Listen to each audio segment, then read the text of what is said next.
বর্গির হাঙ্গামা, ছেলে ঘুমালো, পাড়া জুড়ালো, বর্গি এলো দেশে।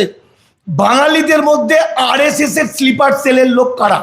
এসআইআরটাই এনআরসি। কারণ এসআইআর এর প্রথম পাতা, দুটো পাতা আপনারা জানেন। আবার বলছি যে যেভাবে এতদিন আমাদের বিশ্বাস করেননি, এখন বলছেন যে না আমরা ভুল করেছিলাম, আবার বলছি আমাদের কথাটা বিশ্বাস করুন। এবং একজনের নামে 800টা ফর্ম কেন? আসলে সবটাই নাটক। যদি 7 নম্বর ফর্ম দিয়ে মানুষকে বেনাগরিক করা হয়, আপনারা জানেন যে দামাল বাংলা একটা ছোট্ট সংগঠন, দামাল অর্থাৎ দলিত আদিবাসী মাইনরিটিস আন্দোলন লীগ। আমরা কোনো রাজনৈতিক দলের কর্মী নই বা ছত্রছায়াতে আমরা নই। ভুলবশত অনেকে কেউ আমাদের চটি চাঁটা বলে, কেউ বিজেপি আরএসএস বলে, আসলে হ্যাঁ এগুলো বলে। কিন্তু আজকে ভারতবর্ষে এই যে নাগরিকত্ব বিষয়টাকে প্রথম দামাল বাংলা বলে, মানে আমাদের সংগঠন বলে, আমরা বলি, আমাদের ছেলেমেয়েরা সব গবেষণা করেছে এবং এই নিয়ে আমার নাগরিকত্বের সার কথা বইটা পড়লে দেখবেন সব মিলে গেছে। স্বপনদাও সামনে বসে আছেন আমাদের সংগঠনের। যাই হোক, আমি এখন আমাদের কি করা উচিত, আমার বারবার যেটা মনে হচ্ছে, আপনারা শুনলেন যে এসআইআরটাই এনআরসি। কারণ এসআইআর এর প্রথম পাতা, দুটো পাতা আপনারা জানেন, একটা পাতা ডিক্লেয়ারেশন আর একটা পাতা নিয়ম কানুন। ওই যে নিয়ম কানুনটা লোকে পড়েনি, ফলত মানুষের এখনো বুঝতে অসুবিধা হচ্ছে। বিজেপি এমএলএ অশোক কীর্তনিয়া এবং স্বপন মজুমদার, এরা দুজনই প্রচুর পরিমাণে 7 নম্বর ফর্ম নিয়ে এসে অ্যাকচুয়াল বিজেপি থেকে বলে দিয়েছে বিভিন্ন জায়গায়, বিভিন্ন বিধানসভায় 7 নম্বর ফর্ম দিয়ে মানুষকে বেনাগরিক করার জন্য। তো অবাক কাণ্ড যে স্বপন মজুমদার নিজে বলছে যে সে 99 সালে এসছে, যেখানে এনআরসির কাট অফ ডেট 1948 সালের 19শে জুলাই। অশোক কীর্তনিয়া নিজে বলছে আমার বাবার 2002-এর নাম নেই, আমাদের 2002-এর নাম নেই। এরা জানেই না যে এরা অবৈধ অনুপ্রবেশকারী। এবং এরা কি করছে, বিজেপিপন্থী, ওরা বিজেপি যেহেতু, ওরা তৃণমূলপন্থী মতুয়াদেরকে দেওয়ার জন্য কাজ করছে 7 নম্বর ফর্ম ফিল আপ করে। টোটাল ব্যাপারটা হচ্ছে এটা, আমার মতে, আমার গবেষণা যেটা বলছে, মানুষের দৃষ্টি ঘুরিয়ে দেওয়ার একটা কৌশল। যদি 7 নম্বর ফর্ম দিয়ে মানুষকে বেনাগরিক করা হয়, তাহলে এসআইআর এর প্রয়োজন কি আছে? তাহলে এই প্রোজেনি ম্যাপিং এর প্রয়োজন কি আছে? তাহলে যে লিঙ্ক করার প্রয়োজন কি আছে? আসলে 14ই ফেব্রুয়ারি আমরা যেটা দেখতে পাবো সেটা হচ্ছে দ্বিতীয় পাতায় যেটা লেখা আছে, অবৈধ অনুপ্রবেশকারী অর্থাৎ 1952 সালের পরে যারা এসছে তাদের সিটিজেনশিপ সার্টিফিকেট লাগবে, তাদের ছেলে মেয়েদের বাবা যদি পাসপোর্ট ভিসা আজকের ডেট পর্যন্ত না থাকে বেনাগরিক হবে। এই টোটাল ব্যাপারটা প্রোগ্রামিং করা আছে মেশিনের মধ্যে। ফলে এই প্রোগ্রামিং অনুযায়ী মানুষকে কিন্তু লিস্ট বেরিয়ে যাবে 2014। আর এইটা যাতে মানুষ বুঝতে না পারে, নানা রকমভাবে দৃষ্টি ঘুরিয়ে দিচ্ছে।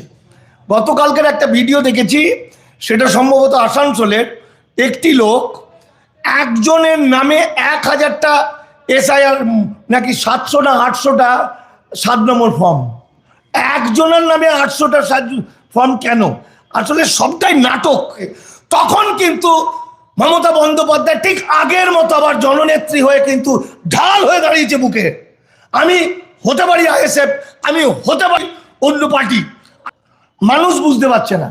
এবং মতুয়া যারা বেনাগরিক হয়ে যাবে, অশোক কীর্তনিয়া, স্বপন মজুমদার, তারা লাফালাফি করছে। তারা ভাবছে যে বুঝি আমাদের কোনো অসুবিধা নেই, আমরা তো নাগরিক হয়েই আছি, এবার তৃণমূলের ভোট কাটার জন্য কিছু লোকের নাম বাদ দিয়ে যায়। টোটালটা একটা পরিকল্পনা। তাহলে মুসলমানদের নামটা বাদ যাচ্ছে কেন? আজকে আমরা বুঝতে পেরে গেছি বাঙালিদের মধ্যে আরএসএস এর স্লিপার সেলের লোক কারা, হিন্দুদের মধ্যে কারা, মুসলমানদের মধ্যে কারা। মুসলমানদের মধ্যে আজকে আমাদের যেটা বৈশিষ্ট্য দামাল বাংলা, আমরা সব কথাটা স্টেট কাট বলি।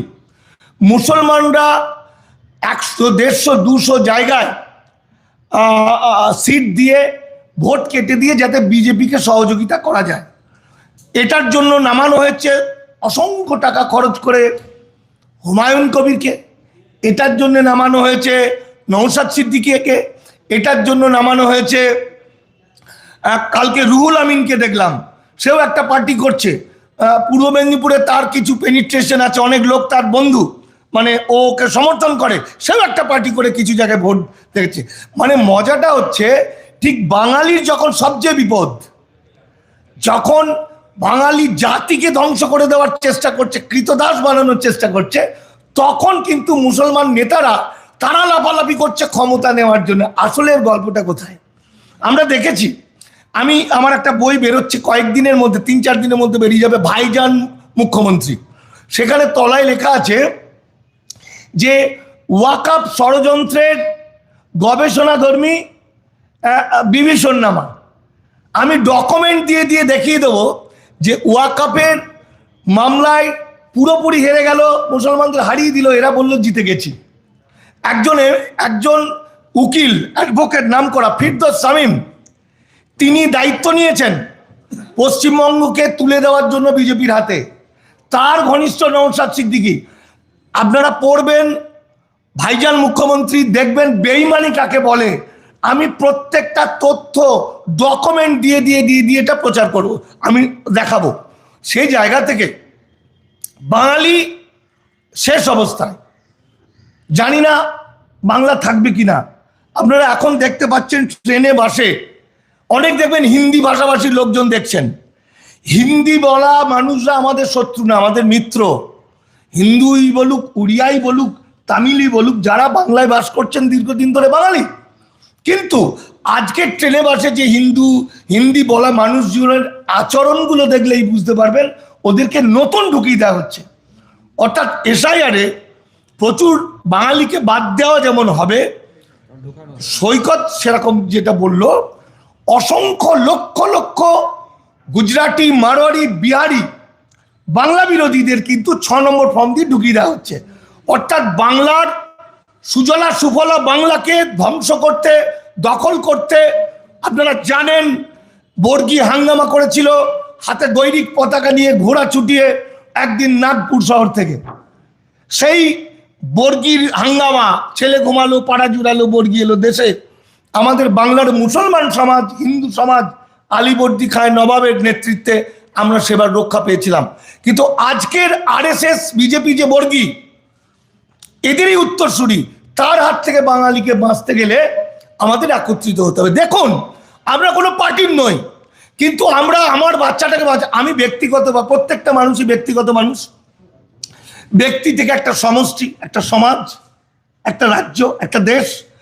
আমার বাচ্চাকে বাঁচাতে আমি যে পার্টিই করি, আমি যাকেই সমর্থন করি, আমাকে উদ্যোগ নিতে হবে আমার বাচ্চাটা কি করে বাঁচবে, আমার বুড়ো মা বাবা বাঁচবে কি করে, আমার বাড়িটা কি করে বাঁচবে, আমার বাংলা বাঁচবে কি করে।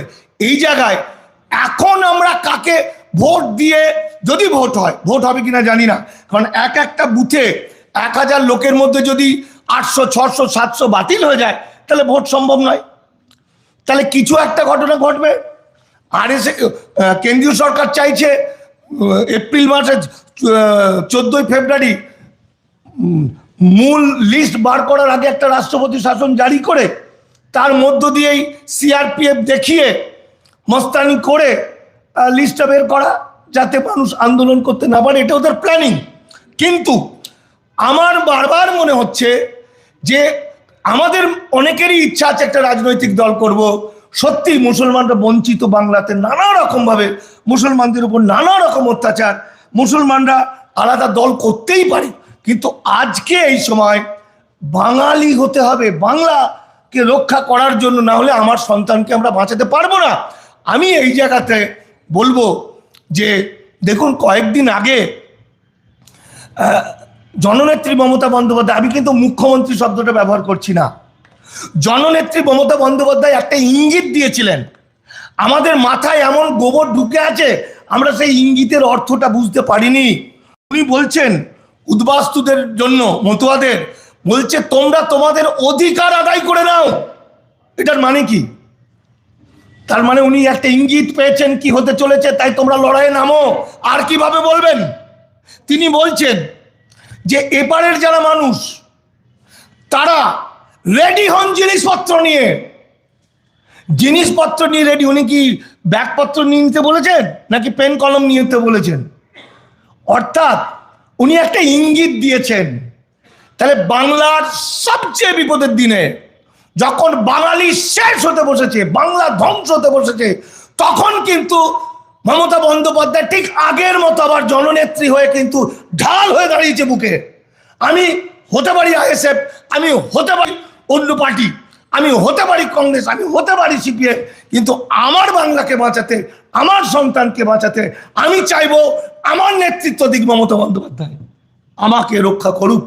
তাই দাম বাংলা আজকে পশ্চিমবঙ্গের গ্রামে গ্রামে শাখা করতে চায়, জেলায় জেলায়, পঞ্চায়েতে পঞ্চায়েতে আমাদের সঙ্গে যোগাযোগ করুন। কাল পরশু আমাদের অন্যতম কনভেনার দীপক একটু প্রচার দিয়ে দেবে, আপনারা সবাই জানবেন। শিখাকে ফোন করবেন, আমরা একটা প্ল্যান করে নেব। খুব তাড়াতাড়ি সংগঠনগুলো তৈরি করে ফেলতে হবে রেডি হওয়ার জন্য। ওই যে একটা কথা, রেডি, প্রস্তুত, জিনিসপত্র নিয়ে আমাদের জিনিসপত্র নিয়ে প্রস্তুত হতে হবে। উদ্বাস্তু ভাইদের জন্য আমি বলতে চাই, এতদিন ওদের হয়ে লড়াই করেছিলাম, ওরা আমাদের গালাগালি দিয়েছে। মনে করুন একটা বাঁধ জল ঢুকে যাচ্ছে, ফারাক্কার জল ছেড়ে দিয়েছে, তখন বাঁধটাকে আমরা সবাই রক্ষা করার চেষ্টা করি, কিন্তু বাঁধটা যখন ভেঙে যায় তখন সবাই মনে করে আমার গ্রামটা কি করে বাঁচবে। তো আমরা কি করে বাঁচবো সেটা চেষ্টা করব।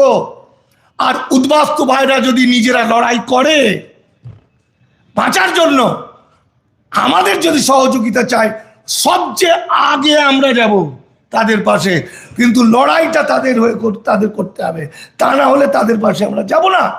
তাই আমি বলছি, যা সিচুয়েশন হয়েছে, মুখ্যমন্ত্রীর যে ইঙ্গিত আমরা পাচ্ছি, অভিষেক বন্দ্যোপাধ্যায় যেভাবে লড়াই করছে, ইঙ্গিত দিচ্ছে, তাতে প্র্যাকটিক্যালি আমাকে কেউ চটিচাটাই বলুক, বিজেপিই বলুক, কিচ্ছু যায় আসে না। আমরা কি বলছি, কি বলেছি এতদিন, সেটাই বড় কথা। সেই জায়গা থেকে আবার বলছি যে যেভাবে এতদিন আমাদের বিশ্বাস করেননি, এখন বলছেন যে না আমরা ভুল করেছিলাম, আবার বলছি আমাদের কথাটা বিশ্বাস করুন।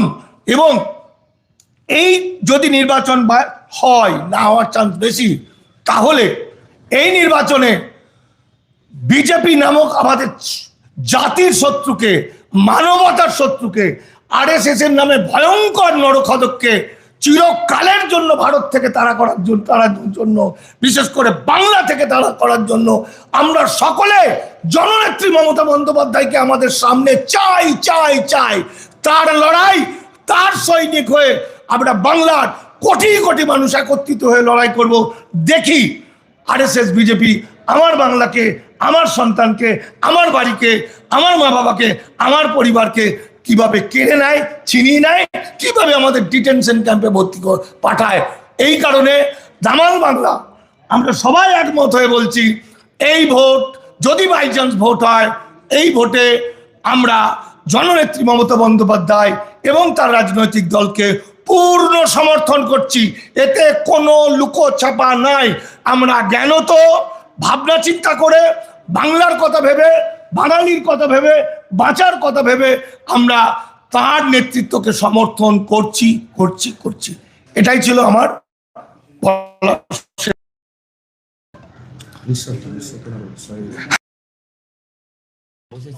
যারা এসআইআর করেছে তারা সিএ অবিলম্বে সিএ করে। হ্যাঁ, এই যে অশোক কীর্তনিয়ারা বলেন, যারা কি যেন এসআইআর করেছেন বাতিল হবে, তাদের তাড়াতাড়ি সিএতে আবেদন করুন। এগুলো সমস্ত মিথ্যা, এগুলো সব বুঝতে পারবেন। কিন্তু আমরা এতদিন ধরে যেটা বলেছি, সেটা আমার ওই নাগরিকত্বের সার কথা বইটা পাবেন। তবে আমি যেটা বলতে পারি, এই ফেব্রুয়ারি মাসের 2026-এর 14ই ফেব্রুয়ারি আমাদের যে অ্যাজামশন, যে ভয়, 1.5 কোটির বেশি মানুষ বেনাগরিক হবে এবং তাদের পরিবার মিলে 5 কোটি মানুষ বেনাগরিক হবে। তাই যদি হয়, তাহলে বাংলার মানুষের কাছে দেওয়ালে পিঠ থেকে গেছে বলে স্বাধীনতা সংগ্রাম ছাড়া কোনো রাস্তা নেই। আমরা লড়াই করব, বাংলাকে বাঁচাবো, বাঙালিকে বাঁচাবো এবং আরএসএস বিজেপিকে চিরকালের জন্য বাংলা থেকে দূর করব। তাতে আমাদের যা করতে হবে তাই করব। এবং আমরা দাবি করব, আমাদের ঐতিহাসিক আন্দোলনের মধ্যে সংবিধানের 6 ক-তে বলেছে অখণ্ড ভারতের ভূমি সন্তানরা খণ্ডিত ভারতের নাগরিক। সেই দাবিকে নিয়ে আমরা ভারতবাসী হিসাবে আমরা আজকে পর্যন্ত যারা ভারতবর্ষে বসবাস করছেন তাদের প্রত্যেককে নিঃশর্ত নাগরিকত্বের দাবি জানাচ্ছি এবং তাতে সংবিধান সংশোধন করতে হলে সংশোধন করা হোক। কিন্তু তার আগে যদি বাঙালিকে বেনাগরিক করার চেষ্টা করা হয় আমরা কিন্তু এর শেষ দেখে ছাড়বো।